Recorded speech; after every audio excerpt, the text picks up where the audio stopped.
അത് കഴിഞ്ഞ് ഞാൻ തിരിച്ച് ഹോസ്റ്റലിൽ വന്നു കഴിഞ്ഞപ്പോഴത്തേക്കും ഞാൻ 2 മെഴുകുതിരി ഒരുമിച്ച് കത്തിച്ച് വെച്ചിട്ട് പ്രത്യക്ഷീകരണ പ്രാർത്ഥനയും ചൊല്ലി ഒരു ജപമാലയും ചൊല്ലിയിട്ടാണ് ഞാൻ എൻ്റെ റിസൾട്ട് നോക്കിയത്.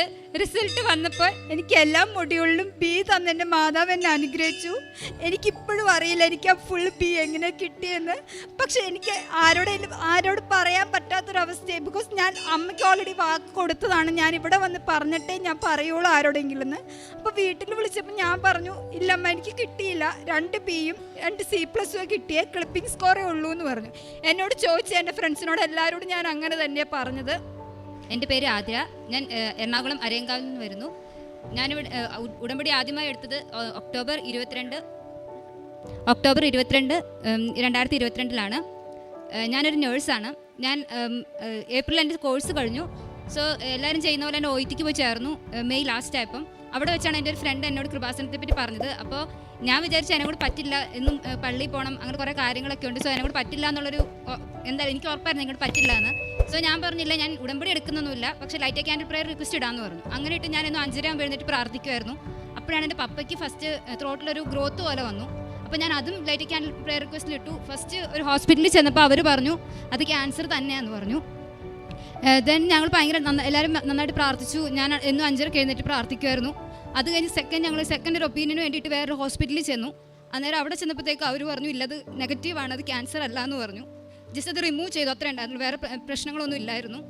അത് കഴിഞ്ഞിട്ട് ദെൻ ഞാൻ സെപ്റ്റംബർ 3-ാം തീയതിയാണ് ഞാൻ ഇവിടെ ആദ്യമായിട്ട് വരുന്നത്. അന്ന് ഞാൻ ഉടമ്പടി എടുത്തില്ല. അന്ന് ഞാൻ ഇവിടെ മാനേജറിൻ്റെ അവിടെ ഞങ്ങൾ ബാക്കിയുള്ള ഫ്രണ്ട്സിനെ നോക്കി നിന്നപ്പം എൻ്റെ കൂടെയുള്ളൊരു കുട്ടിയോട് വിളിച്ചിട്ട് ചോദിച്ചു നിങ്ങൾ എന്തിനാണ് വന്നതെന്ന് ചോദിച്ചു. അപ്പം ഞങ്ങൾ പറഞ്ഞു ഞങ്ങൾ കൂടെയുള്ളവർക്ക് ഉടമ്പടി എടുക്കാനായിട്ടാണ് വന്നത് എന്ന് പറഞ്ഞു. അപ്പം നിങ്ങൾ ഉടമ്പടി എടുക്കണമെന്ന് ചോദിച്ചപ്പോൾ ഞങ്ങൾ അവളോട് പറഞ്ഞു ഇല്ല ഞാനല്ല, ആ ചേച്ചി ഉടമ്പടി ആ ചേച്ചി OIT എക്സാം എഴുതാൻ പോകുന്നത്. ഞാൻ സെപ്റ്റംബർ ഓൾറെഡി 10-ാം തീയതിക്ക് ഡേറ്റ് എടുത്തായിരുന്നു. അപ്പോൾ അവളോട് പറഞ്ഞു നിൻ്റെ ചേച്ചിയോട് പറ OIT കിട്ടണമെങ്കിൽ ഉടമ്പടി എടുത്ത് നന്നായിട്ട് പ്രാർത്ഥിക്കാൻ പറയാൻ പറഞ്ഞു. അപ്പോഴും ഞാൻ പറഞ്ഞു ഇല്ലാടി എനിക്ക് OIT കിട്ടിയാലില്ലെങ്കിലും ഞാൻ എന്തായാലും എവിടെയെങ്കിലും ജോലിക്ക് കയറും, സോ എന്നെ കൂടെ ഒന്നും പറ്റത്തില്ല, അവിടെ ഞാൻ എടുക്കുന്നില്ല എന്ന് തന്നെ പറഞ്ഞു. അപ്പോഴാണ് ദെൻ ഞാൻ പോയി സെപ്റ്റംബർ 10-ാം തീയതി എക്സാമിന് ചെന്നിട്ട് എനിക്ക് ഒന്നും എഴുതിയോന്ന് ചോദിച്ചാൽ എഴുതി. ബട്ട് ഞാൻ ഒത്തിരി നന്നായിട്ട് പഠിച്ചായിരുന്നു, പക്ഷേ എനിക്കൊന്നും ഒന്നും എഴുതാൻ പറ്റുന്നില്ലായിരുന്നു. ആകെ എനിക്കൊരു കോൺഫിഡൻസ് ഉണ്ടായിരുന്നു സ്പീക്കിംഗ് ആയിരുന്നു. സ്പീക്കിംഗ് അവിടെ സെൻറ്ററിൽ ചെയ്യുമ്പോഴാണെങ്കിൽ പോലും അവരെല്ലാവരും പറയുന്നത് പേടിക്കൊന്നും വേണ്ട, നിനക്ക് കിട്ടുമെന്ന് പറയുമായിരുന്നു. അന്ന് ഞാൻ വീട്ടിൽ വന്നപ്പോഴും അമ്മ എന്നോട് ചോദിച്ചു എങ്ങനെ ഉണ്ടായിരുന്നു ചോദിച്ചപ്പോൾ ഞാൻ പറഞ്ഞു ബാക്കിയൊന്നും എനിക്ക് അറിയില്ലമ്മ, പക്ഷേ സ്പീക്കിംഗ് എന്തായാലും എനിക്ക് B കിട്ടും, ഞാൻ നന്നായിട്ട് പറഞ്ഞിട്ടുണ്ടെന്ന് പറഞ്ഞു. പിന്നെ എനിക്ക് അത് കഴിഞ്ഞിട്ട് ഒരു റിസൾട്ട് വരാനുള്ള ഗ്യാപ്പിൽ ഞാൻ ഏജൻസിയിൽ കൊടുത്തിട്ട് ജോലിക്ക് കയറാനായിട്ട് നോക്കി. എനിക്ക് 3 ഇൻ്റർവ്യൂ കഴിഞ്ഞു. ആ 3 ഇൻ്റർവ്യൂവിലും എന്നോട് ചോദിച്ച സിമ്പിൾ ക്വസ്റ്റ്യൻസ് ആയിരുന്നു. പക്ഷേ എനിക്കൊന്നും പറയാൻ പറ്റണില്ല. ഞാൻ തന്നെ ഞാൻ 4 കൊല്ലം ഫസ്റ്റ് ക്ലാസ്സോടുകൂടി പാസ്സായ ഒരാളാണ്, പക്ഷേ എനിക്ക് ഒന്നും പറയാൻ പറ്റില്ല. ഞാൻ തന്നെ ഓർത്ത് ഞാൻ എങ്ങനെയാണ് പാസ്സായതെന്ന്. അതുപോലെ തന്നെ എനിക്ക് ഒന്നും പറയാൻ പറ്റണില്ലായിരുന്നു. അപ്പോൾ വീട്ടുകാരും ചോദിച്ചത് എന്താ 3 ഇൻ്റർവ്യൂ നിനക്ക് ഇങ്ങനെ പറ്റണം എന്താണെന്ന് ചോദിച്ചു. അപ്പോൾ എനിക്കൊന്നും പറയാനില്ല. അത് കഴിഞ്ഞ് സെപ്റ്റംബർ ലാസ്റ്റ് ആയപ്പോഴാണ് ഞങ്ങളുടെ റിസൾട്ട് വന്നത്. അപ്പോൾ എനിക്ക് എങ്ങും പോകാൻ പറ്റുന്ന സ്കോറില്ല. അപ്പോൾ എനിക്ക് ഭയങ്കര സങ്കടം. റിസൾട്ട് നോക്കുന്നതിന് മുമ്പ് വരെ എനിക്ക് ഭയങ്കര പേടിയായിരുന്നു. അപ്പോൾ ഞാൻ മാതാവിനോട് പ്രാർത്ഥിച്ചു, എന്നും പ്രത്യക്ഷീകരണ പ്രാർത്ഥന ചെല്ലുമായിരുന്നു, പക്ഷെ ഉടമ്പടി എടുത്തിട്ടില്ല. അപ്പോൾ ഞാൻ മാതാവിനോട് പറഞ്ഞു എനിക്കിത് തരുവാണെങ്കിൽ ഞാൻ വന്ന് ഉടമ്പടി എടുത്തോളാം എന്ന് പറഞ്ഞു. അതുപോലെ എനിക്ക് ഭയങ്കര പേടിയായിരുന്നു. പക്ഷേ റിസൾട്ട് നോക്കിയപ്പം എനിക്ക് കിട്ടിയിട്ടില്ല, എങ്ങും പോകാൻ പറ്റുന്നൊരു സ്കോറില്ലായിരുന്നു. സോ അത് കഴിഞ്ഞ് ഓക്കെ കിട്ടിയില്ല. അപ്പം വീട്ടുകാരും പറഞ്ഞു എന്നാൽ ഇനി നോക്കണ്ട, ജോലിക്ക് എവിടെയെങ്കിലും കയറാമെന്ന്. പക്ഷെ ജോലി എങ്ങും ആവുന്നില്ല. സോ ഞാൻ പിന്നെ ചോദിച്ചു എനിക്ക് ഒരു പ്രാവശ്യം കൂടെ ഒരു ചാൻസ് തരുമോ എന്ന് ചോദിച്ചു. അങ്ങനെ വീട്ടിൽ പപ്പ ഓൾറെഡി സമ്മതിച്ചു. അങ്ങനെ ഞാൻ 2ാമത് പോയി ചേർന്നു. അപ്പോൾ 2ാമത് പോയി ചേർന്നപ്പം എൻ്റെ കൂടെ ഒരു ഫ്രണ്ട് വന്നിട്ട് ഞങ്ങൾ ഇവിടെ വന്ന് ഉടമ്പടി എടുത്തു. ഒക്ടോബർ 22-ാം തീയതി 2022 ഇവിടെ വന്ന് ഉടമ്പടി എടുത്തു. ഉടമ്പടി എടുത്തിട്ട് പോയി. ഞാൻ അത് കഴിഞ്ഞ് ഞാനിവിടെ തന്നെ ഇതുവരെ വന്നിട്ടില്ല. അതിനുശേഷമാണ് ഒക്ടോബർ 29-ാം തീയതി ഞങ്ങളിവിടെ ജപമാല റാലിക്ക് വന്നു. എനിക്ക് ഇടയ്ക്ക് തലകർക്കമുള്ള ഒരാളാണ്. അപ്പോൾ സോ എനിക്ക് പേടിയായിരുന്നു മുഴുവൻ കംപ്ലീറ്റ് ചെയ്യാൻ പറ്റുമോയെന്ന്. അപ്പോൾ ആ ഒരു ആഴ്ച മുഴുവൻ ഞാൻ പ്രാർത്ഥിച്ചു എൻ്റെ മാതാവ് എന്നെക്കൊണ്ട് ഇത് കംപ്ലീറ്റ് ചെയ്യാൻ പറ്റണമെന്ന് ഞാൻ ഒത്തിരി പ്രാർത്ഥിച്ചു.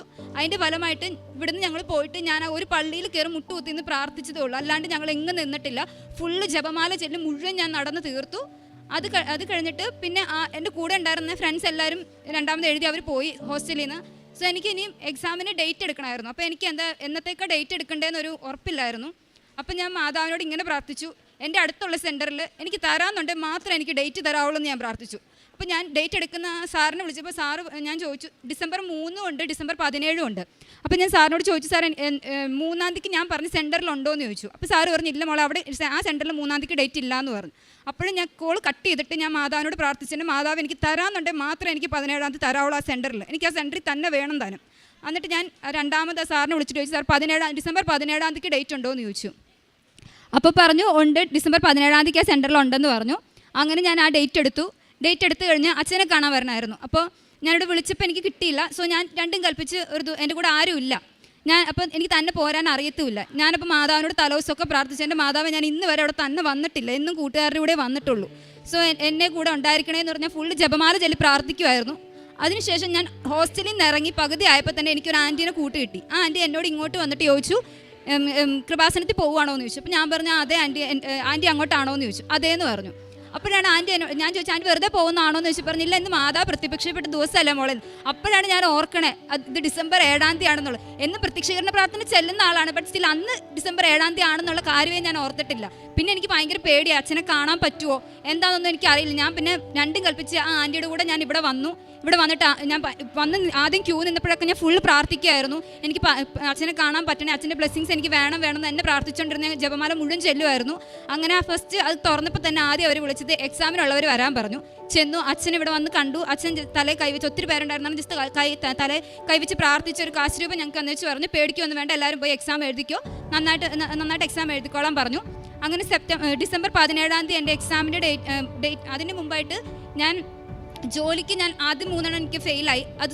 അത് കഴിഞ്ഞ് ഞാൻ ജോലിക്ക് ട്രൈ ചെയ്യുന്നുണ്ടായിരുന്നു. പക്ഷേ എനിക്ക് ഇൻ്റർവ്യൂ ഒന്നും വരുന്നില്ലായിരുന്നു. അപ്പോഴാണ് എൻ്റെ സീനിയർ എന്നെ ഇങ്ങോട്ട് വിളിച്ചിട്ട് ചോദിച്ചു, നീ ജോലിക്ക് കയറിയോ, ഞാൻ അവിടെ നിന്ന് ഇറങ്ങുകയാണ്, നിനക്ക് വേണമെങ്കിൽ ഞാൻ ഇവിടെ ചോദിക്കാമെന്ന് പറഞ്ഞു. അപ്പോൾ ഞാൻ പറഞ്ഞു, അവർ ഇൻ്റർവ്യൂ ഒക്കെ ഇല്ലേ, എനിക്ക് ഇൻ്റർവ്യൂ ഭയങ്കര പേടിയായിരുന്നു പറഞ്ഞു. അപ്പോൾ പറഞ്ഞു പേടിക്കേണ്ട, ഞാൻ ചോദിച്ചു നോക്കാമെന്ന് പറഞ്ഞു. പുള്ളി അവിടുത്തെ HR-നെ വിളിച്ച സമയത്ത് ഞാൻ 2 മെഴുകുതിരി ഒരുമിച്ച് കത്തിച്ച് വെച്ചിട്ട് ഞാൻ പറഞ്ഞു, എൻ്റെ മാതാവേ എനിക്ക് 25-ാം തീയതി ക്രിസ്മസ്, അതിന് മുമ്പ് എനിക്ക് ജോലി, ഇതല്ലെങ്കിൽ വേറൊരു ജോലി തന്നേ പറ്റുള്ളൂ എന്ന് ഞാൻ പറഞ്ഞു.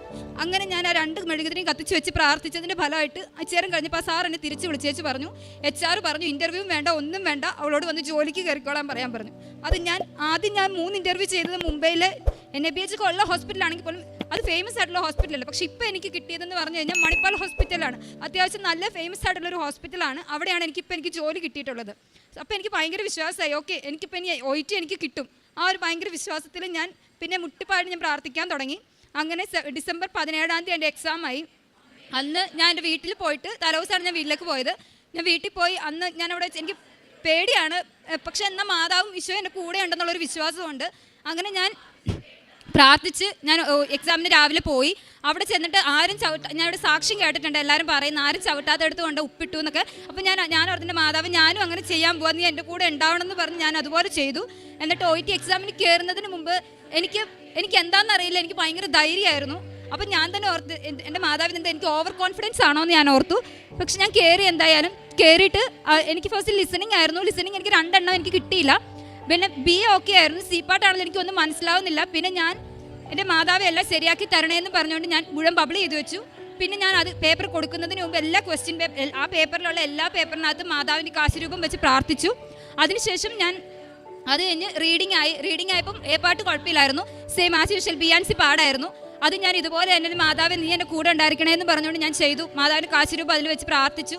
അത് കഴിഞ്ഞപ്പോഴത്തേക്കും സ്പീക്കിംഗ് എനിക്ക് കഴിഞ്ഞ പ്രാവശ്യം ഓവർ കോൺഫിഡൻസ് ആയിരുന്നു. ഇപ്രാവശ്യം അതുകൊണ്ട് എനിക്ക് ഭയങ്കര കയറുന്നതിന് മുമ്പ് എനിക്ക് ഭയങ്കര വിറയ്ക്കുമായിരുന്നു. അവിടെ കയറ്റാൻ നിൽക്കുന്ന ചേട്ടന്മാർ വരെ പറഞ്ഞു, കൊച്ചെന്ത് ഇങ്ങനെ വിറയ്ക്കുന്ന, എന്താ മോൾ ഇങ്ങനെ പേടിക്കാതെ, അവിടെ ആ പുള്ളിക്കാരി ഒന്നും ചെയ്യാൻ പോകുന്നില്ല, അതൊരു പാവം ഒന്നും ചെയ്യത്തില്ല എന്നൊക്കെ പറഞ്ഞു. ബട്ട് സ്റ്റിൽ എന്നെ മുഴുവനോടെ ഇരുന്ന് വിറയ്ക്കുമായിരുന്നു. എനിക്കൊന്ന് പറയാൻ പറ്റുമോ മാതാവേ എന്നുള്ള ചിന്തയായിരുന്നു എനിക്ക്. എന്തായാലും ഞാനവിടെ കയറി. അപ്പോൾ ആ പുള്ളിക്കാരി എന്നോട് മൈക്ക് ഓൺ ആക്കുന്നതിന് മുമ്പ് പറഞ്ഞു, ഇയാളിങ്ങനെ പേടിക്കല്ലോ, ഒന്നും പറ്റത്തൊന്നും, ഞാനൊന്നും ചെയ്യത്തില്ല, ഇയാൾക്ക് ഞാൻ പറഞ്ഞോളാം, 5 മിനിറ്റാണ് സംസാരിക്കേണ്ടത്, 5 മിനിറ്റ് ആകുമ്പോൾ ഞാൻ പറഞ്ഞോളാം, അന്നേരം നിർത്തിയാൽ മതി, അത്രയും നേരം ഇരുന്ന് പറഞ്ഞോളാൻ പറഞ്ഞു. എനിക്ക് കാർഡ് കിട്ടിയപ്പം അതിൻ്റെ താകെയുള്ള 3 പോയിൻ്റാണ്. ആ 3 പോയിന്റിൽ ഞാൻ എങ്ങനെ 5 മിനിറ്റ് സംസാരിക്കും? അപ്പം ഞാൻ കിട്ടിയപ്പോൾ തന്നെ ആ പ്രിപ്പറേഷൻ ടൈമിൽ ഞാൻ പ്രിപ്പയർ ചെയ്യല, എൻ്റെ മാതാവ് ഞാനിത് എങ്ങനെ പറയുമെന്ന് ഞാൻ ആലോചിച്ചുകൊണ്ടിരുന്നത്. ഇതുവരെ ഞാൻ അവിടെ സെൻറ്ററിൽ ചെയ്യുമ്പോൾ പോലും എനിക്ക് ഒരു പ്രാവശ്യം കൂടെ രണ്ടാമത് ഞാൻ റിപ്പീറ്റ് ചെയ്ത് പറയട്ടെ എന്നൊരു ചോദ്യം ചോദിക്കേണ്ട വന്നിട്ടില്ല. അങ്ങനെ ഒരു ഇംഗ്ലീഷ് ആ ഒരു സെൻറ്റൻസ് ഞാൻ ഇന്നുവരെ പറഞ്ഞു പോലും നോക്കിയിട്ടില്ല. പക്ഷെ ഞാൻ അന്ന് ആദ്യമായിട്ട് ഞാൻ ആ സെൻറ്റൻസ് ഇംഗ്ലീഷ് പറഞ്ഞത് ഞാൻ ആ ഇൻ്റർലോക്കേറ്ററിൻ്റെ ഫ്രണ്ട് നിൽക്കുമ്പോഴാണ്. എന്നിട്ട് പറഞ്ഞു. അത് കഴിഞ്ഞ് പുള്ളിക്കാരിക്ക് മനസ്സിലായിരിക്കുന്നു പറയാനില്ലാന്ന്. അപ്പോൾ പുള്ളിക്കാരി പറഞ്ഞോളാൻ പറഞ്ഞു. എന്നിട്ട് ഞാൻ അതൊന്നുകൂടെ പറഞ്ഞു തീർത്തു. ഞാൻ പുറത്തേക്ക് ഇറങ്ങി. പിന്നെ ഞാൻ ഓർത്തി ഇനി ഞാൻ ടെൻഷൻ അടിച്ചിട്ട് ഒരു കാര്യമില്ല, മാതാവിന് തരാനുള്ളതാണ് മാതാവ് തരും. ഓക്കെ, ഞാൻ കൂളായിട്ട് വീട്ടിൽ ചെന്ന് അത് കണ്ടപ്പോൾ വീട്ടുകാർക്ക് സന്തോഷമായി. ഓക്കെ, വലിയ കുഴപ്പമില്ല. അപ്പം ഞാൻ പറഞ്ഞു വലിയ കുഴപ്പമില്ലാഞ്ഞിട്ടല്ല, എനിക്കിനി വയ്യ ടെൻഷൻ അടിക്കാൻ. സോ അതുകൊണ്ട് ഞാൻ ഇങ്ങനെ നടക്കുള്ളൂ, എനിക്കിനി കരയാനൊന്നും വയ്യാന്ന് ഞാൻ പറഞ്ഞു. അങ്ങനെ ക്രിസ്മസ് ആയി ഞാൻ ജോലിക്ക് കയറി. ഡിസംബർ 28 ഞങ്ങൾ ജോലിക്ക് ചെന്നു. അപ്പോൾ അവിടെ ICUവിൽ ഭയങ്കര ടഫാന്ന് എല്ലാവരും പറഞ്ഞു കേട്ടിട്ടുണ്ട്. സോ ഞാൻ മാതാവിനോട് പറഞ്ഞു, മാതാവ് നിനക്ക് ഇഷ്ടം എവിടെയാണെന്ന് വെച്ചാൽ എനിക്ക് കഷ്ടപ്പെടാനാണ് വിധിയെങ്കിൽ ഞാൻ കഷ്ടപ്പെട്ടോളാം, എനിക്ക് കുഴപ്പമില്ല. സോ നിനക്ക് എവിടെ ഇഷ്ടം എന്ന് വെച്ചാൽ എനിക്ക് തരാൻ പറഞ്ഞു. അങ്ങനെ ദിവസം കഴിച്ച് ICUവിൽ അല്ലാണ്ട് വാർഡിൽ തന്നെ കിട്ടി. പുറത്തേക്ക് പോകാൻ അപ്പം എല്ലാവരോടും പറഞ്ഞു പുറത്തേക്ക് പോകാൻ അതാണ് നല്ലത്, അങ്ങനെ ജനറൽ വാർഡിൽ കിട്ടുന്നതാണ് നല്ലതെന്ന് പറഞ്ഞു.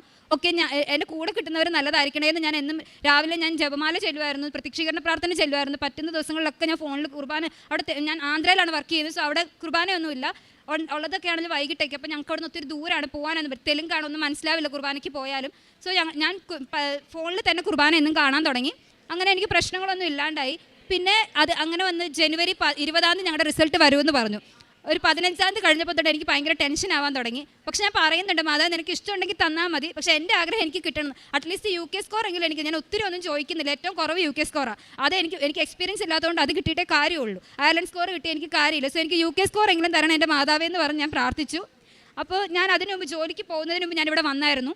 അപ്പോൾ ഞാൻ മാതാവിനോട് പറഞ്ഞു, എനിക്ക് കിട്ടുവാണെങ്കിൽ ഞാനിവിടെ വന്ന് അമ്മയുടെ അടുത്ത് സാക്ഷ്യം പറഞ്ഞിട്ട് ഞാൻ എല്ലാവരോടും പറയുള്ളൂ, അതിന് മുമ്പ് ഞാൻ ആ വീട്ടിൽ പോലും പറയില്ല എന്ന് പറഞ്ഞു. സോ എനിക്ക് 15 കഴിഞ്ഞപ്പോൾ ഞാൻ പറഞ്ഞു, എൻ്റെ മാതാവ് എന്നെ കൂടി 20 വരെ വെയിറ്റ് ചെയ്യാൻ പറ്റത്തില്ല, തരണ്ട, അതിന് മുമ്പ് റിസൾട്ട് ഒന്ന് പബ്ലിഷ് ചെയ്യാൻ പറയാൻ പറഞ്ഞ് ഞാൻ പ്രാർത്ഥിക്കുമായിരുന്നു. അപ്പോൾ തലേദിവസം ഒരു 17 ആയപ്പോഴത്തേക്കും എല്ലാവരും പറഞ്ഞു റിസൾട്ട് നാളെ വരുമെന്ന് പറഞ്ഞു. അപ്പോൾ തൊട്ട് എനിക്ക് ടെൻഷൻ തുടങ്ങി. പിന്നെ അത് കഴിഞ്ഞ് ജാനുവരി 18 ഞാൻ ഡ്യൂട്ടിയിലായിരുന്നു. അപ്പം എൻ്റെ ഫോണിൽ അല്ലാത്തപ്പോൾ റിങ് ചെയ്യാറോ ഒന്നുമില്ല. അതുകൊണ്ട് ഞാൻ കോൺഫിഡൻ്റ് ആയിട്ട് ഞാൻ പോക്കറ്റിലെ ഫോൺ ഇടുന്നത്. അന്ന് എൻ്റെ ഫോൺ ഒരു 9 മണിയായപ്പോൾ അടിക്കാൻ തുടങ്ങി. അപ്പോഴേ എനിക്ക് മനസ്സിലായി എനിക്ക് എൻ്റെ റിസൾട്ട് വന്നു എന്ന്. എനിക്ക് പേടിച്ചിട്ട് ഞാൻ ആ ഫോൺ എടുത്ത് ബാഗിലിട്ടു. ഫുൾ ടൈം എനിക്ക് 3 മണി വരെ ആയിരുന്നു ഡ്യൂട്ടി. ആ 3 മണി വരെ ഞാൻ വിശ്വാസപ്രമാണം ചൊല്ലിക്കൊണ്ടിരുന്നു. അത് കഴിഞ്ഞ് ഞാൻ റൂമിൽ അവിടെ വെച്ച് ഞാനന്ന് ബുധനാഴ്ചയായിരുന്നു. സോ ഞാൻ ഫാസ്റ്റിംഗ് ആയിരുന്നു. അപ്പോൾ അവിടെ എല്ലാവർക്കും അറിയാം, ഡ്യൂട്ടിയുടെ ഇടയ്ക്ക് ഞങ്ങൾ ഇടയ്ക്ക് ഫുഡൊക്കെ വാങ്ങിക്കുമ്പോൾ ഞാൻ അന്ന് പറഞ്ഞു എനിക്ക് വേണ്ട, ഞാൻ ഫാസ്റ്റിംഗ് ആണെന്ന് പറഞ്ഞു. പക്ഷേ എന്താണെന്നറിയില്ല, അന്ന് എൻ്റെ കൂടെയുള്ളൊരു കൂട്ടുകാരി എനിക്ക് സ്വീറ്റ്സ് തന്നു. അപ്പം ഞാൻ പറഞ്ഞില്ല എനിക്ക് വേണ്ട, ഞാൻ ഫാസ്റ്റിംഗ് ആണെന്ന് പറഞ്ഞു. അപ്പോൾ അവൾ പറഞ്ഞു ഓക്കെ ഫാസ്റ്റിംഗ് തീരെ സമയമായല്ലോ, അപ്പോൾ നീ ഇത് കഴിച്ചുകൊണ്ട് നീ തുടങ്ങാൻ പറഞ്ഞു. അപ്പോഴും ഞാനത് എൻ്റെ മാതാവ് ഇവൾ ഇത്രയും നിർബന്ധിക്കുമോ, ഞാൻ എന്നാ ചെയ്യണേ? അപ്പം എനിക്ക് ഒരു മനസ്സിൽ നിന്ന് കുഴപ്പമില്ല, നീ കഴിച്ചോ, സ്വീറ്റ്സ് അല്ലേ, സന്തോഷത്തിൻ്റെ അല്ലേ, നീ കഴിച്ചോ, അവളുടെ സന്തോഷത്തിന് അവൾ തരുന്നതല്ലേ എന്നുള്ളത്. ഓക്കെ, ഞാനപ്പോൾ കഴിച്ചു. ആ നേരത്തേക്കും അത് കഴിഞ്ഞപ്പോഴത്തേക്കും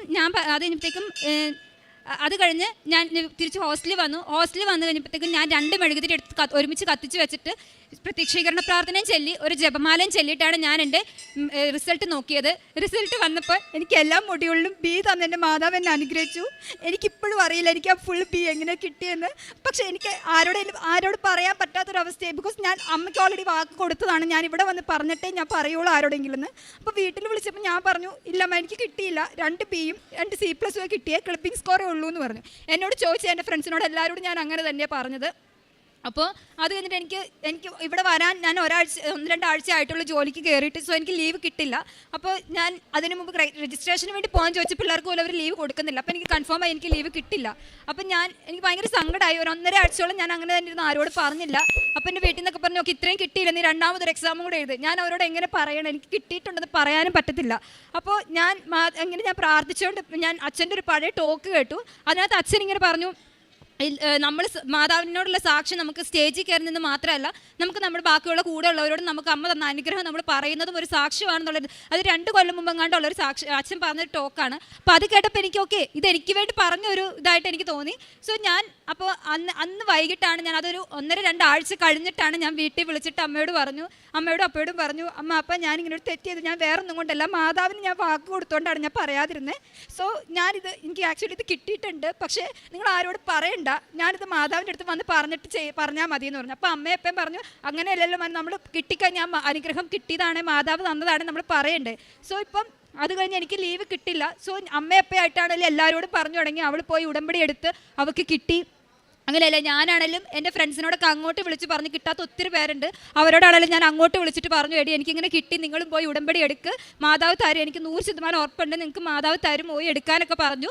അത് കഴിഞ്ഞിട്ട് ഞാൻ മാതാവിൻ്റെ അടുത്ത് പ്രാർത്ഥിച്ച് ഞാൻ ഫെബ്രുവരി പകുതിയോട് കൂടി ഞാൻ എൻ്റെ ഇൻചാർജിനോട് എനിക്ക് ലീവ് തരുമോ എന്ന് ചോദിച്ചു. അങ്ങനെ എനിക്ക് ലീവ് തരാമെന്ന് അങ്ങനെ പുള്ളിക്കാരി എല്ലാവർക്കും എക്സാമിനുള്ള പിള്ളേർക്ക് പോലും കൊടുക്കുന്നതല്ല. അപ്പം ഞാൻ മാതാവിനോട് പ്രാർത്ഥിച്ചാണ് അന്ന് പോയത്. പുള്ളിക്കാർ പറഞ്ഞു, ഓക്കെ നീ 1 വീക്ക് ലീവ് എടുത്ത് പൊക്കോളാൻ പറഞ്ഞു. അത് കഴിഞ്ഞ് മെയിൻ NSനോട് ചോദിക്കണമായിരുന്നു. അന്നേരം എനിക്ക് പേടിയായിരുന്നു, പുള്ളിക്കാരി അങ്ങനെ ലീവ് കൊടുക്കുന്നത്. ഞാൻ വന്നിട്ട് 2 മാസം ആവുന്നതേ ഉള്ളൂ. അപ്പോൾ പുള്ളിക്കാരി ഞാൻ ചെന്ന് എന്നോട് ഒന്നും ചോദിച്ചില്ല, വീട്ടിൽ വിളിച്ച് പറയണമെന്ന് പറഞ്ഞു. ഓക്കെ, ഞാൻ അമ്മേനെ വിളിച്ച് കൊടുത്തു, ഓക്കെ പറഞ്ഞു. പുള്ളിക്കാരി എനിക്ക് സൈൻ ചെയ്ത് തന്നു. ഞാൻ ഇന്നലെ വീട്ടിലെത്തി. ഇന്ന് രാവിലെ ഞാനും എൻ്റെ അമ്മയും കൂടി ഇങ്ങോട്ട് പോകുന്നു. ഞാനിവിടെ ഒന്ന് ഉടമ്പടി പുതുക്കി ആദ്യം. ഞാനിപ്പോൾ സാക്ഷ്യം പറയാൻ വന്നു. എനിക്ക് ഇത്രയും വലിയ അനുഗ്രഹം തന്ന എൻ്റെ മാതാവിന്, എൻ്റെ ഈശോയ്ക്ക് 1000 നന്ദി.